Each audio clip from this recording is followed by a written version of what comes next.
మన గ్రామ పంచాయతీకి ఎంతో కొంత తమరు తోచినంత ఇస్తే ఈ గ్రీన్ అంబాసిడర్ జీతాలు చాలా ఇబ్బందిగా అయిపోయింది సార్. దానికి సొల్యూషన్ దొరుకుతుంది సార్.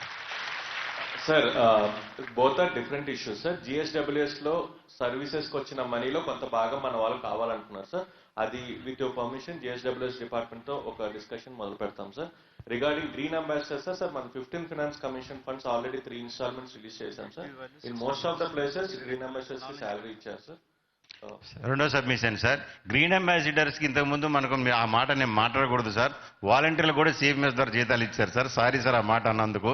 రెండోది ఏంటంటే సార్, మన గ్రీన్ అంబాసిడర్లకి ఆప్కాస్ ద్వారా కానీ తర్వాత CMS ద్వారా జీతాలు ఇచ్చి మా గ్రామ పంచాయతీ డబ్బుల్నే సెంట్రలైజ్ చేసి వాళ్ళకి నెల నెల జీతాలు ఇచ్చేటట్టుగా చేయవలసిందిగా రిక్వెస్ట్ చేస్తున్నాను సార్. ఎందుకంటున్నాను సార్, సర్పంచులు కొంతమంది ఓన్గా ఫీల్ అయిపోయి నేను ఎందుకు ఇవ్వాలి మీకు జీతాలు అనే విధంగా ఫీల్ అవుతున్నారు సార్. ఎటువంటి పరిస్థితుల్లో నెక్స్ట్ యాక్చువల్లీ ఇది ఒక ఇష్యూ నిజంగా ఉంది సార్. ఇష్యూ ఏంటంటే సార్, గ్రీన్ అంబాసిడర్లకి శాలరీ ఇవ్వాలి. గ్రీన్ అంబాసిడర్ పాపం వాళ్ళు వచ్చి శానిటేషన్ చూసుకుంటూ ఉంటారు సార్. చాలా తక్కువ శాలరీ అయినా సరే వాళ్ళ ఊరి కోసం వాళ్ళు తక్కువ శాలరీతో పనిచేస్తారు, శానిటేషన్ కోసం పనిచేస్తారు సార్.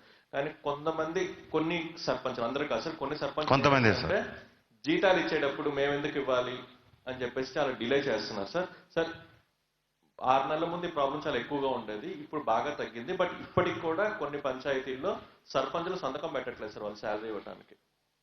ఆ ఒక ఇష్యూ ఎస్పెషల్లీ ప్రకాశం జిల్లాలో అండ్ ఇంకొక 2-3 జిల్లాలో ఉంది సార్. నెల్లూరులో కూడా ఉంది సార్. చాలా ఇబ్బంది పడుతుంది. పంచాయతీల ఇష్యూ. దీనికి ఏంటంటే సార్, గ్రీన్ అంబాసిడర్ శాలరీకి ఆటో అంటే ఇంకా సర్పంచ్ గారి సంతకం లేకుండా ఆటోమేటిక్ గా గ్రీన్ అంబాసిడర్ శాలరీస్ అనేవి రిలీజ్ అయ్యే విధంగా ఒక ప్రతిపాదన అనేది తీసుకురావాలి సార్. అది గవర్నమెంట్ ఒక డెసిషన్ తీసుకోవాలి సార్. అంటే పని చేసిన వాడికి జీతం అనేది వాడి హక్కు సార్. సో అది సర్పంచ్ పంచాయతీ సెక్రటరీనో డిలే చేయడం వల్ల వాళ్ళకి ఆ హక్కు అనేది వెళ్ళిపోతుంది. గ్రామ శుభ్రతకి పనిచేసే వాళ్ళకి జీతాలు పడిపోతట్లే అంటే sir we have to give that salary sir. అది బేసిక్స్.